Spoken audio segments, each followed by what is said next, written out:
Gente, qual é o pano de fundo dessa fala do Lula com respeito, direcionada ao Fernando Haddad? Esse é o tema do bastidor que a gente vai trazer agora para vocês, o bastidor com que eu abri o CNN 360.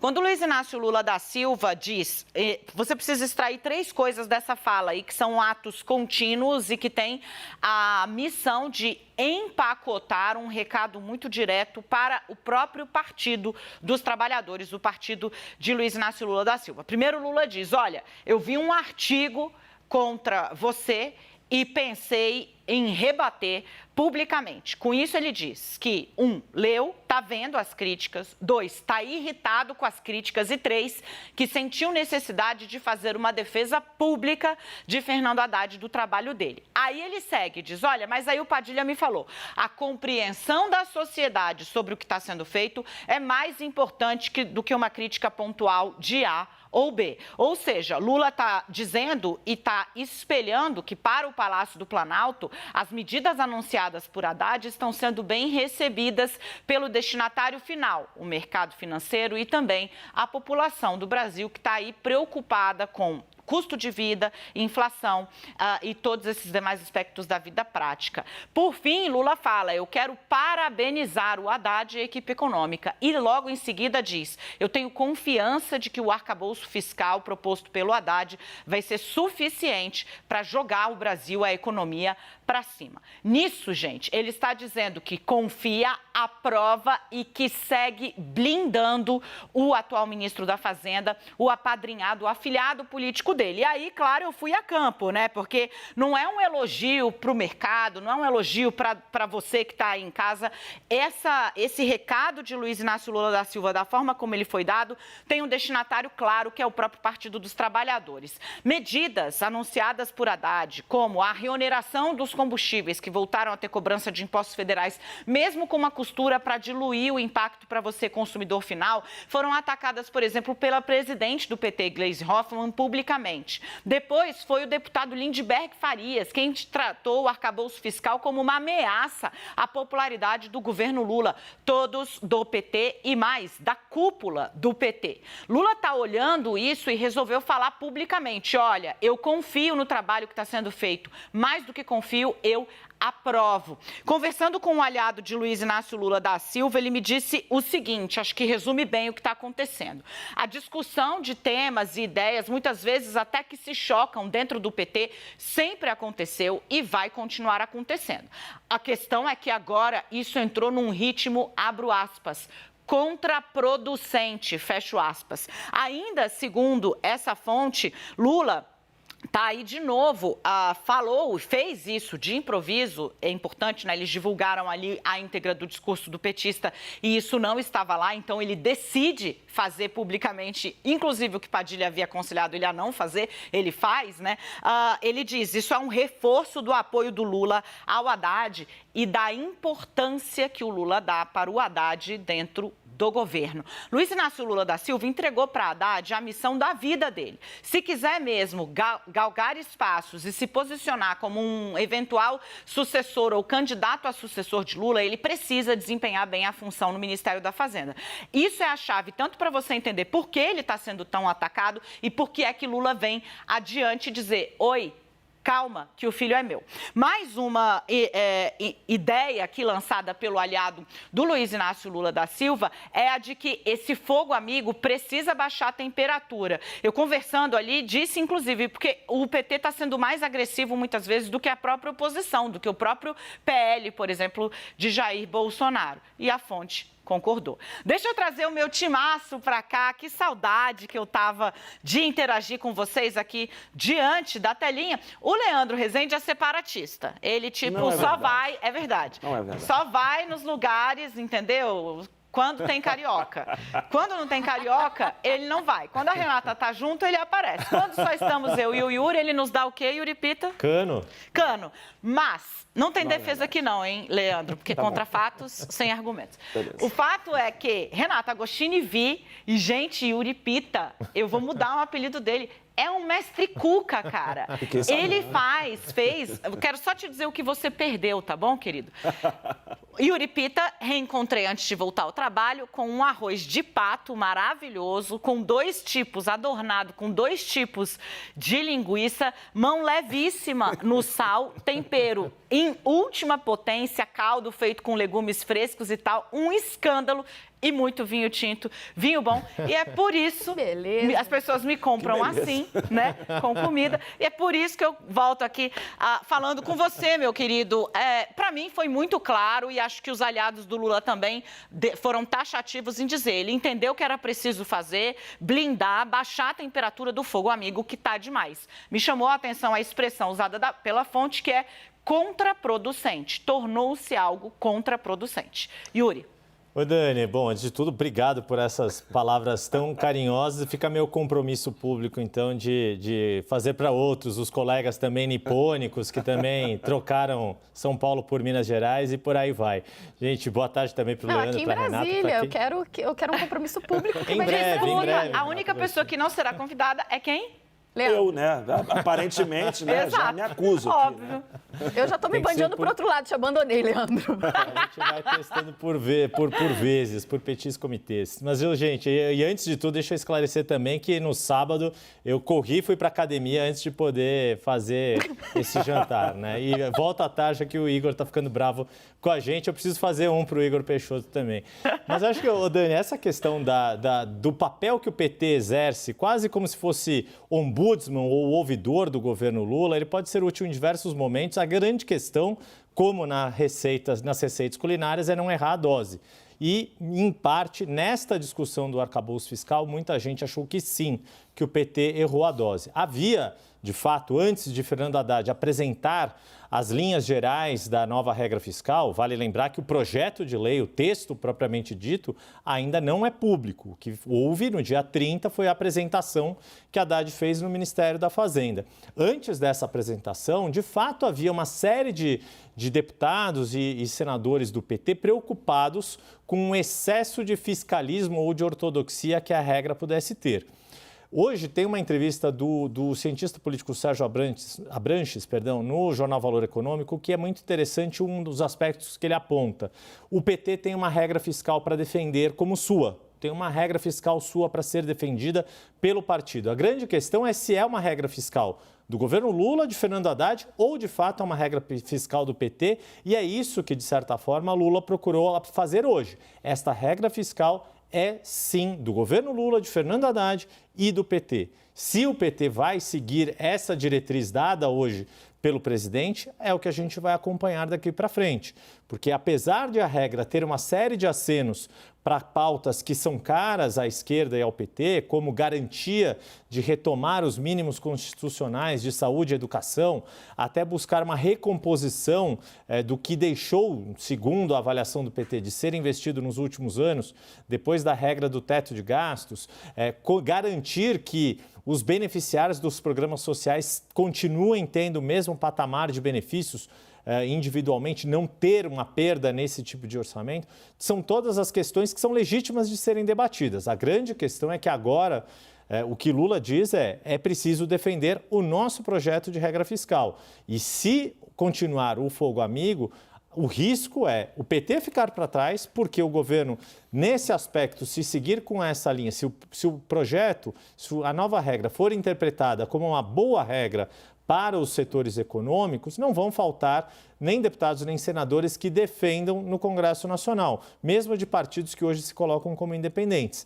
Só vai ser uma fatura mais cara e quem vai ficar com o ônus político de não ter defendido o próprio projeto do governo vão ser essas figuras do PT que têm um pouco mais de aversão a esse olhar mais fiscalista. Mas o fato é que Lula chamou para si, para o seu governo, e também convocou o PT a defender a nova regra fiscal. Renata, quero te ouvir sobre isso, né? Que eu acho que não ficou, assim, pode ter parecido pouco ou suave ou sucinto, mas não foi. Foi bem incisivo o gesto de Luiz Inácio Lula da Silva em relação tanto a Haddad quanto ao próprio arcabouço fiscal, porque a gente pode até esticar daqui a pouco e trazer essa segunda parte da fala dele, quando ele diz, eu tenho confiança no novo arcabouço fiscal. Ele fala em falido teto de gastos e nessa norma que, segundo ele, vai dar conta de colocar as coisas. Ele chega a fazer, olha, às vezes eu leio, eu vejo uns IUPs, eu achei interessante a expressão utilizada pelo presidente, dizendo, porque a responsabilidade fiscal, não me digam que eu tenho que ter, eu tenho responsabilidade de berço, é o que diz Lula, lembrando ali a história do superávit primário que ele gosta de martelar, que entregou nas gestões anteriores. De todo modo, não é só que ele blinda a figura, ele está blindando a proposta. Exato, uma proposta que foi debatida e mais recentemente, inclusive, com ali a presença da própria deputada Gleisi Hoffmann, né, no grupo que estava falando sobre os últimos detalhes do arcabouço fiscal, numa tentativa de criar essa simbologia que seria algo consensual. Mas como muito bem lembrou Dani, a gente continuou vendo, ainda que num fogo um pouquinho mais baixo, né, do que se viu inicialmente, a gente continuou vendo críticas surgindo. A expressão IUP, né, Dani, entrega a idade, eu, por exemplo, não entendi, tive que pesquisar, né? Só o Leandro. Só o Pita que entendeu. O Leandro, coitado, né, nem pesquisando conseguiu entender do que se tratava, mas o fato é que quando o Lula manda esse recado para o PT e também a defesa do arcabouço, que aí é um recado que ele manda para o próprio mercado como um todo, como a gente fala, né, para os agentes financeiros, tem ali dois objetivos, me parece. A questão para o partido é o seguinte, gente, essa falação, essa crítica, esse debate que é muito presente na história do PT, não vai acabar nesse assunto, a gente vai ver ao longo do governo em outros temas, ele tem me parece, na visão de Lula, ele tem uma data para se encerrar, porque esse texto vai ter que tramitar no Congresso. E aí, a base do presidente, que ele mesmo admitiu na semana passada, que ainda precisa ser testada, tem que estar azeitada pelo menos ali no core, que é o próprio PT. Então, a partir do momento que esse texto vai para o Congresso, isso vai acontecer essa semana, uma coisa é a atenção pré-texto final, outra coisa é ele se tornar realidade. Então, o presidente vai precisar que seus soldados marchem e viabilizem isso, porque vai ter uma batalha de chamar parte da base que não está ali jogando junto perfeitamente e vai precisar de votos fora da base. Então, é uma batalha hercúlea e Lula sabe disso. Quando a gente olha para o outro recado, que é esse aceno que ele faz para os investidores, me parece que ele está pedindo voto de confiança, até porque ainda tem coisa a ser apresentada. E aí me chamou a atenção, até já fazendo uma ligação muito rápida para te devolver, quando ele fala da questão dos juros, que ele fala, olha, esses juros altos é um problema para pobre e para empresário, para quem quer investir. Então, Lula está tentando trazer uma parte, até do pessoal que torce o nariz para ele, para uma agenda que ele quer mostrar que vai ser amigável também para os donos do dinheiro. Dani. Voltar aqui para falar com o meu filho pródigo, Leandro Rezende.